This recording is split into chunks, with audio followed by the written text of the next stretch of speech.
Nuestro invitado de hoy es una persona del mundo de la medicina, no solamente conocida y reconocida por sus aportes, sino también por su capacidad en determinadas áreas y además por sus aportes al avance de la lucha gremial de los médicos dominicanos.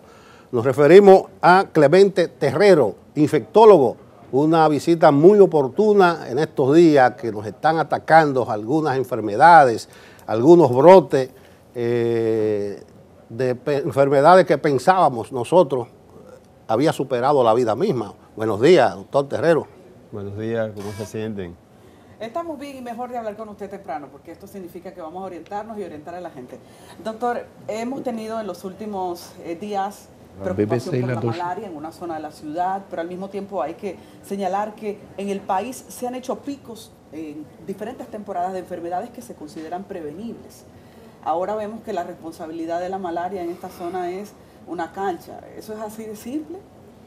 Bueno, la malaria es una enfermedad que se transmite a través de un vector, que es el mosquito Anopheles. Se le ha estado achacando a esa cancha, pero puede ser cualquier otra situación que provoque la crianza de esos mosquitos y haya más abundancia en la localidad del mosquito, que es el vector a través del cual se transmite la enfermedad.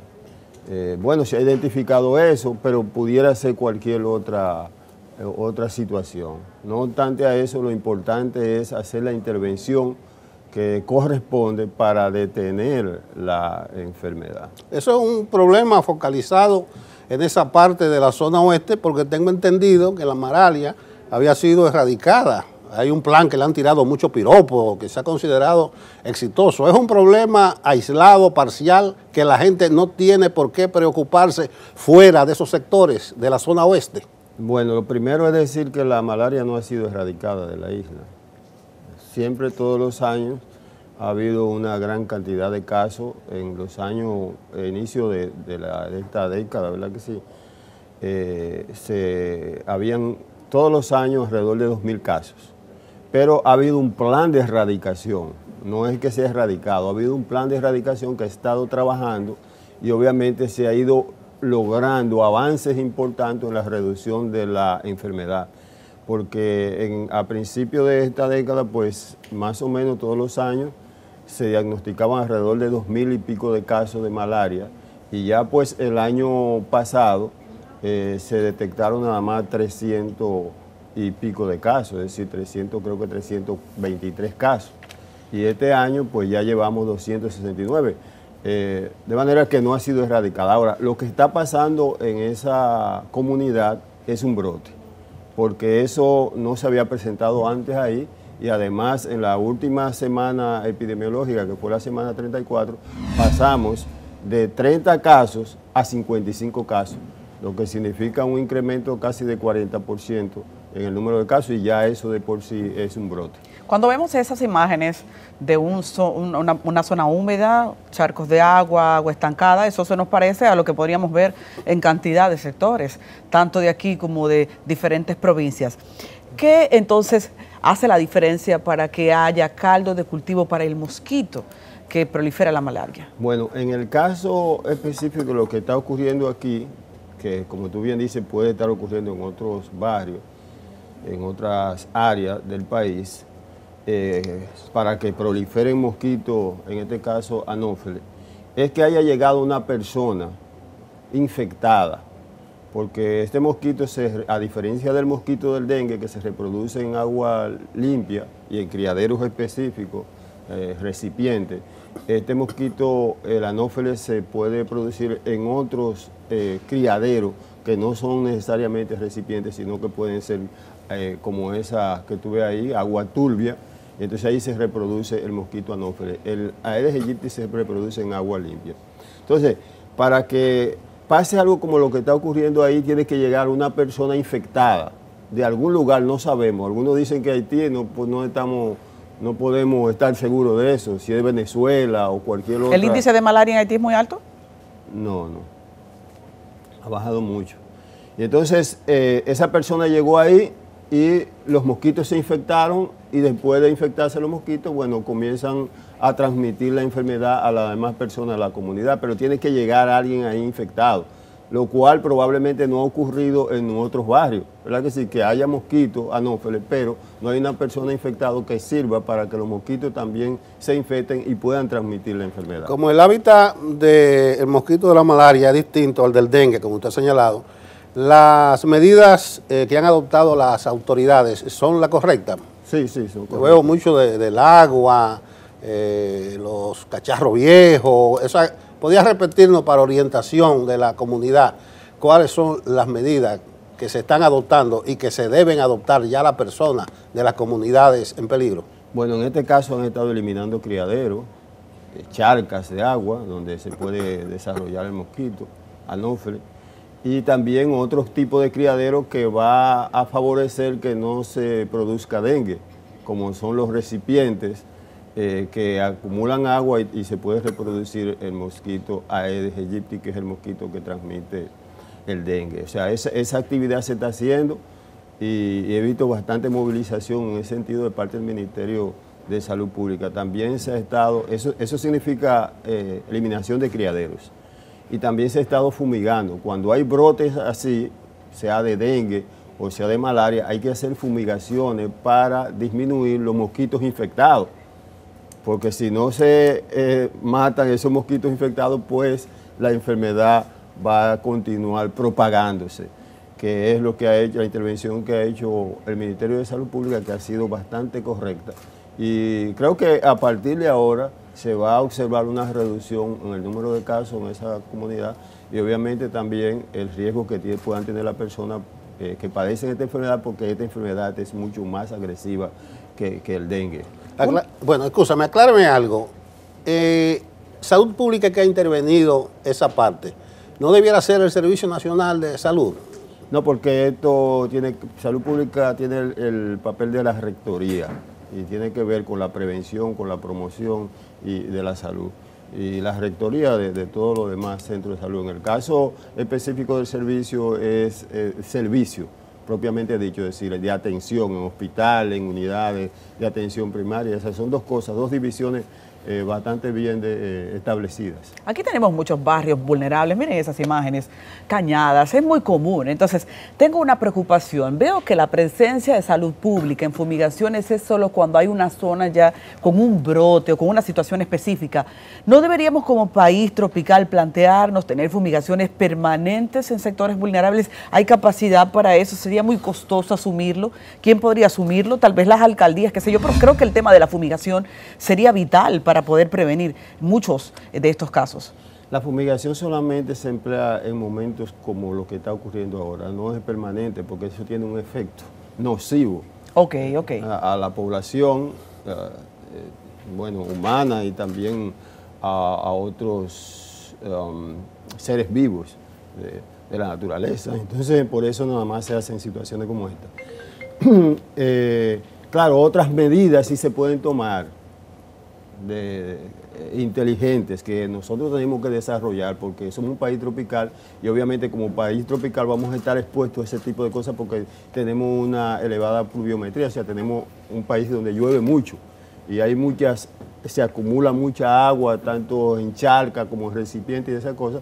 Por tanto, siempre es bueno llevar a cabo política de educación, de organización social, de participación y esa cosa, involucrar a la sociedad y en este caso las organizaciones representativas de la comunidad pues deben desarrollar también papeles de prevención en situ, en la comunidad propiamente dicha. Malaria aparte, ¿de qué otro tipo de enfermedad infectocontagiosa debemos cuidarnos en esta parte del año? Bueno, infecciosa, porque hay que dividir entre las que son infectocontagiosas e infecciosas. En este caso estamos hablando de una enfermedad infecciosa no contagiosa. Las contagiosas son las que se transmiten de persona a persona y esas son las enfermedades infecciosas contagiosas. Las no contagiosas pues tienen otros medios de transmisión, en este caso el mosquito Aedes aegypti.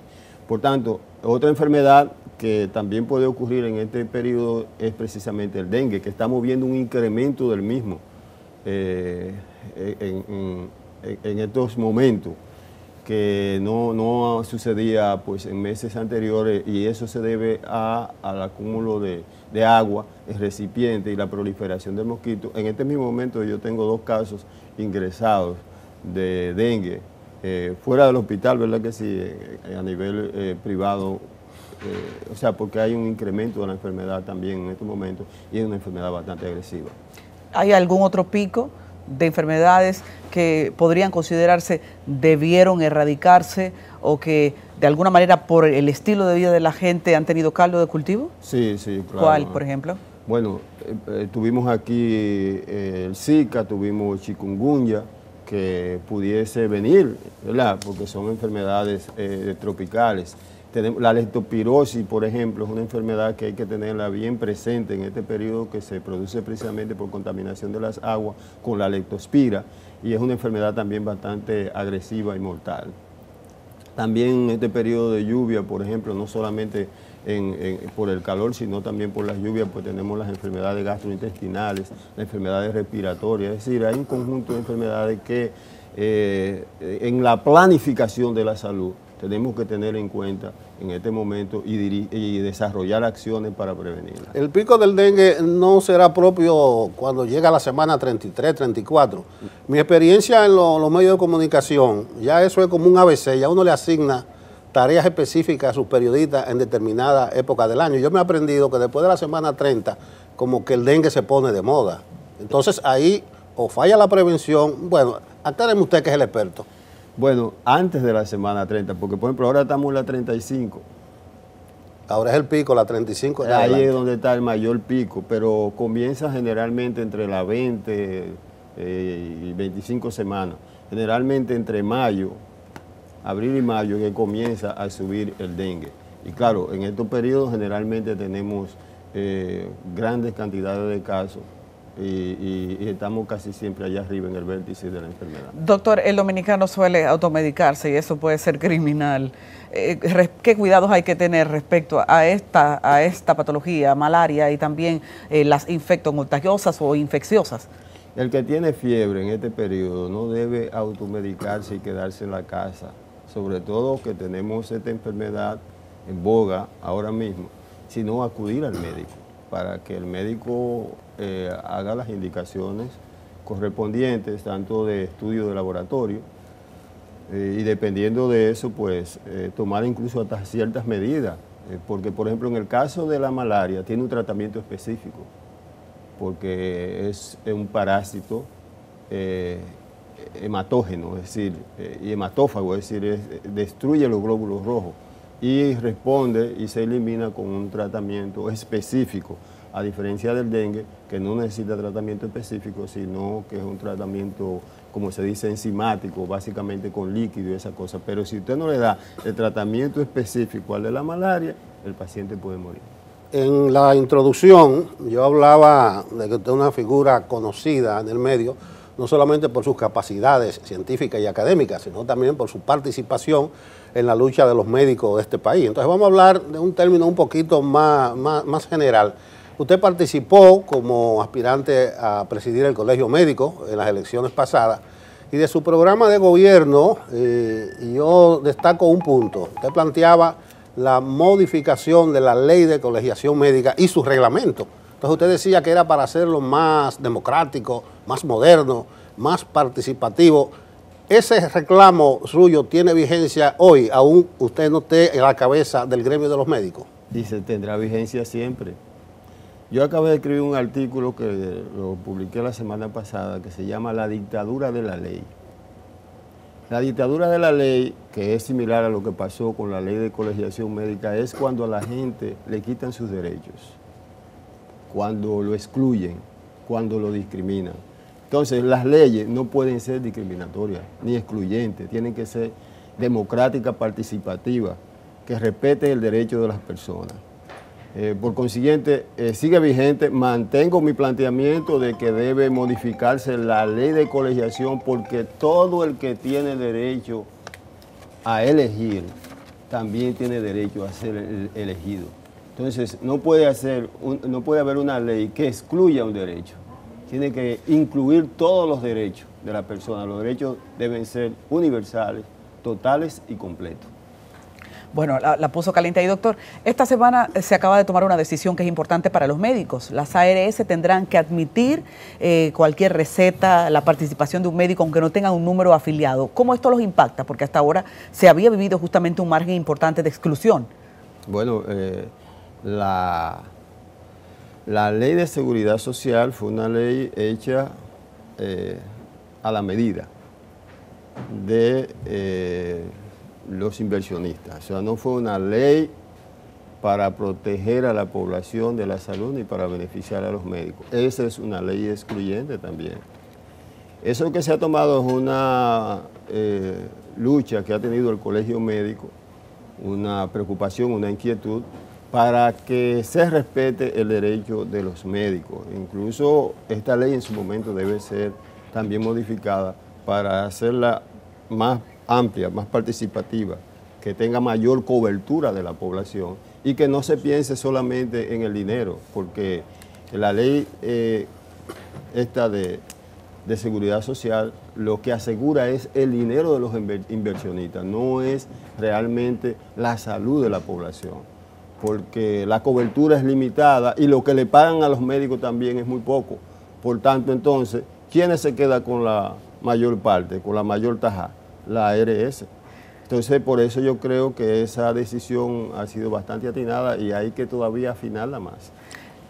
Quiero hacer una participación también respecto a usted. Los médicos son profesionales que gozan de mucho estatus. En República Dominicana, en este contexto de seguridad social y nuestra realidad en el ámbito público y privado, el médico como profesional, ¿tiene ahora un oficio más rentable o menos rentable? Bueno, si tú lo ves así, bueno, en sentido general, los médicos tenemos menos renta, en global, ¿verdad? Ahora, hay grupos específicos, ¿verdad? Que sí, que se salen de ahí, que tienen mejores rentas, ¿verdad? Sobre todo los que invierten en clínica, aquellos que hacen algunos tipos de procedimientos quirúrgicos, pues eso tienen mejores ingresos, pero después la gran mayoría de los médicos de la República Dominicana son médicos prácticamente explotados, con muy pocos ingresos, que apenas si le da para sobrevivir. Muchas veces ni siquiera para pagar la renta y todo lo que tiene que ver con los servicios. Por eso el médico de la República Dominicana tiene que tener 2 empleos, 3 empleos y hasta 4 empleos para poder reunir los recursos y sobrevivir en esta sociedad tan difícil. Doctor Terrero, solo nos resta agradecer su presencia en este programa. Bueno, gracias a ustedes por invitarme. Bueno, a ustedes las gracias. Hemos tenido como invitado en la entrevista central al infectólogo Clemente Terrero. Continuamos con Enfoque Matinal.